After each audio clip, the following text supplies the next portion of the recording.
CPN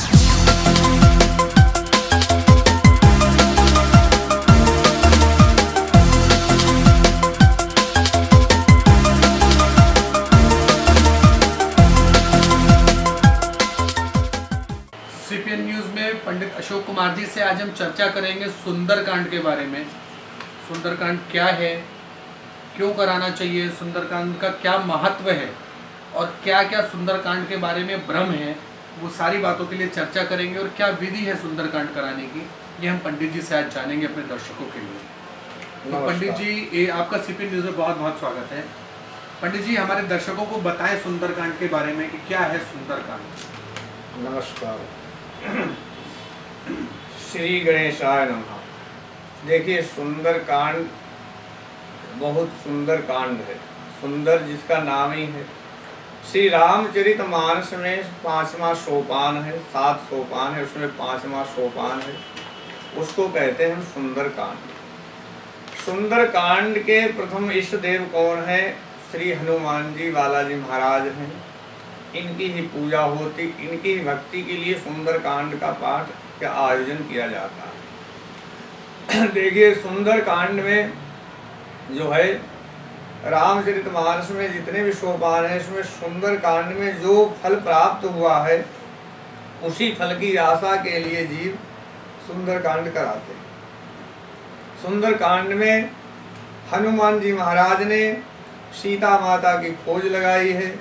Sita माता ने हनुमान जी महाराज को अभिष्ट फल की प्राप्ति दी है, जैसे कि अजर अमर गुण निधि सुत हो, अजर अमर का वरदान दिया है।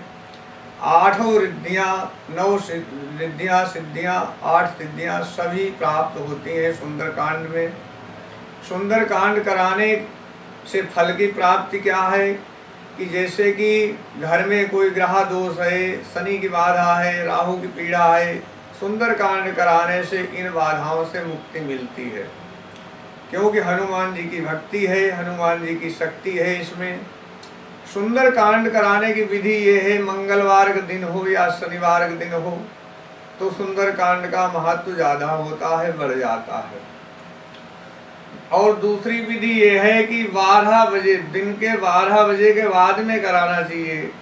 ऐसा वर्णन आता है शास्त्रों में कि 12 बजे तक तो हनुमान जी महाराज राम का भजन करते हैं।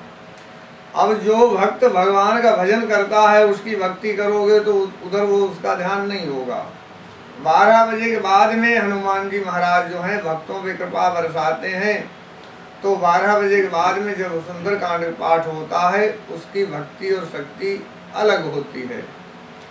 और कलिकाल में प्रत्यक्ष 2 ही देव हैं। एक तो हनुमान जी महाराज आज भी हैं, क्योंकि सीता मैया ने वरदान दिया है, अजर अमर गुण निधि सुत हो, अजर अमर का वरदान दिया है। तो कलिकाल में हनुमान जी प्रत्यक्ष देव हैं। और दूसरे हैं गिरिराज जी महाराज आज भी हैं, जो लोग परिक्रमा करते हैं। तो सुंदरकांड इसलिए कराते हैं। अच्छा, इसके अलावा भ्रम जो है कि सुंदरकांड कराने से भूत प्रेत भाग जाएंगे, घर में यादि व्याधि है, गलत हवा है, दूषित हवा है, भाग जाएगी, तो भ्रम फैला रखा है। लोग आजकल ये भी कहते हैं बच्चों की शादी नहीं हो रही तो सुंदरकांड करा लो जी। बच्चों की शादी से सुंदरकांड कोई वो नहीं है। सुंदरकांड से मनोवांछित फल की प्राप्ति होती है। यदि उनके मन में ये है कि बच्चों की शादी के लिए सुंदरकांड करा रहे हैं तो वो कराएं। सुंदरकांड मन की जो इच्छा होती है वो पूर्ण होती है, बशर्ते मन की इच्छा सात्विकी होनी चाहिए। संसारिक विषय सुख की आशा से तो व्यापार हो गया, भक्ति नहीं हुई। निष्काम भक्ति होती है, सकाम भक्ति नहीं। सकाम तो व्यापार है, उससे कोई लेना देना नहीं है, उससे कोई वो नहीं है। सुंदरकांड कराने से घर में खुशहाली होती है, धन धान्य की वृद्धि होती है और दूषित हवाएं नहीं ठहरती, उसमें घर में भाग जाती हैं, यादि व्याधि से मुक्त रहता है। इसलिए सुंदरकांड कराते हैं। क्या है सुंदरकांड? वास्तव में सुंदरकांड में क्या वर्णित है, दर्शकों को बताएं। सुंदरकांड में वर्णित यह है कि देखिए, हनुमान जी की भक्ति है। और हनुमान जी हैं भक्त भगवान राम के, और राम तो नारायण हैं, नारायण के भक्त प्रभु हनुमान जी हैं। उनकी जब हम भक्ति करेंगे तो हनुमान जी प्रसन्न होंगे और राम जी भी प्रसन्न होंगे। जब दोनों प्रसन्न होंगे तो हमारे घर में खुशहाली आएगी। इसलिए सुंदरकांड कराते हैं, और सुंदरकांड कराने वाले को विधि विधान से करानी चाहिए सुंदरकांड। उसमें बहुत साफ सफाई का ध्यान रखना चाहिए। नहीं पंडित जी, अभी हमने आपसे पूछा सुंदरकांड क्या है, मतलब इसमें पूरी रामायण में सुंदरकांड का एक विशेष महत्व दिया गया है। सुंदरकांड तो वो क्या चीज है सुंदरकांड में ऐसा विशेष ये है, जैसे राम जी ने क्या किया, कहाँ गए, वो क्यों ऐसा करा जाता है, सुंदरकांड क्यों बोलते हैं उसको? सुंदरकांड ऐसा, जैसे रामचरितमानस एक वृक्ष है जी, और उस वृक्ष की जो जड़ है वो बालकांड है जी, और उसका जो धड़ है वो अयोध्या कांड है जी। और अयोध्या कांड जब धड़ हो गया तो उसकी शाखाएं जो हैं वो अरण्य कांड है, शाखाएं। प्रभु राम सब ऋषियों के आश्रम में गए अलग अलग, तो उसमें टहनी फूट गई। अच्छा, उसके बाद किष्किंधा कांड, उसके पत्ते हैं वृक्ष के जी, उसके पत्ते जो है किष्किंधा कांड है। और फिर जो सुंदर कांड जो सोपान है वो उसका फूल है जी।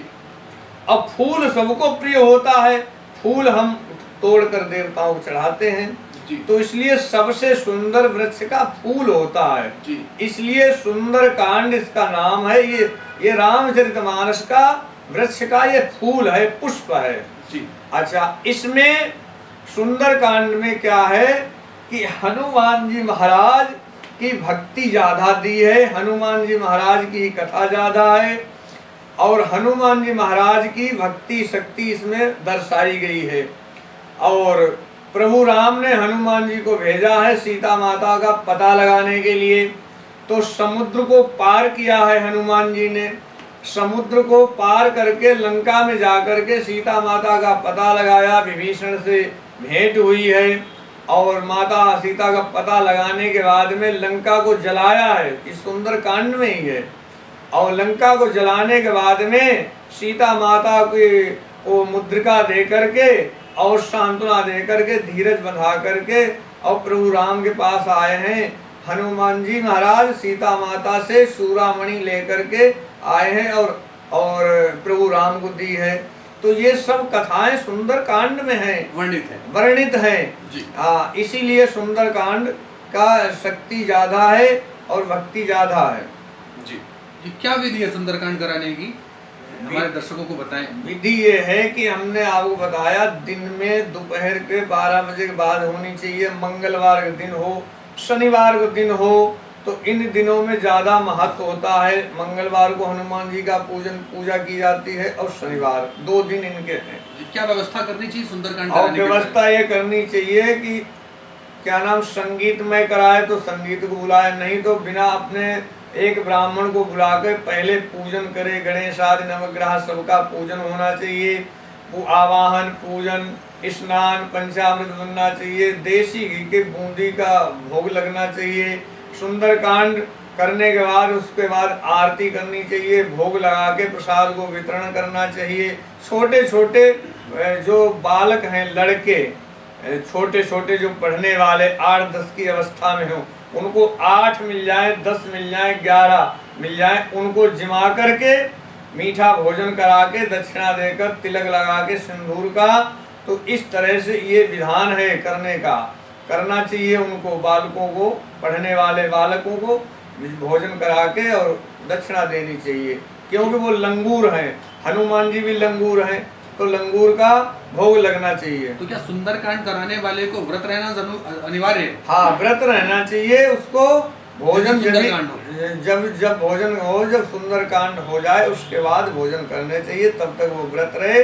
और व्रत रहने में चाय ले ले, दूध ले ले, फल ले ले, ये ले सकता, फलाहार रहना चाहिए।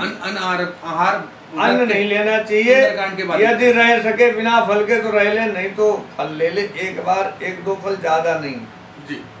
ये विधान है, ये विधान है। तो इसमें और जातक को और क्या क्या करना चाहिए इसमें? जैसे ये आपने बताया कि फलाहार ले, व्रत रहें, और क्या हवन वगैरह भी होता है इसमें? हवन का कोई विधान नहीं, यदि हवन कराना चाहे तो हवन करा ले। हवन से घर की शुद्धि होती है, वातावरण शुद्ध होता है। सुंदरकांड में नहीं है? हाँ, देवताओं को भोग प्राप्त होता है हवन से। हवन से देवताओं को पुष्टि होती, बलवान होते हैं। लेकिन इसमें कोई ऐसा विधान नहीं है कि जरूरी हवन कराना हो। नहीं, तो जैसे आजकल के जो पंडित जी बता देते हैं बीच बीच में, तो वही हम दर्शकों को संपूर्ण और सही जानकारी देने के लिए आपसे हम बातचीत कर रहे हैं। तो ऐसा कोई विधान नहीं है इसमें? ऐसा कोई विधान नहीं है। विधान नहीं है। और सुंदरकांड कराने वाले यजमान को चाहिए कि वो संयम से, नियम से रहे और ब्रह्मचर्य का पालन करके कराए। और जो जिस वस्तु से भगवान का भोग नहीं लग सकता वो वस्तु घर में ना बने, तब तो कराने का फायदा है।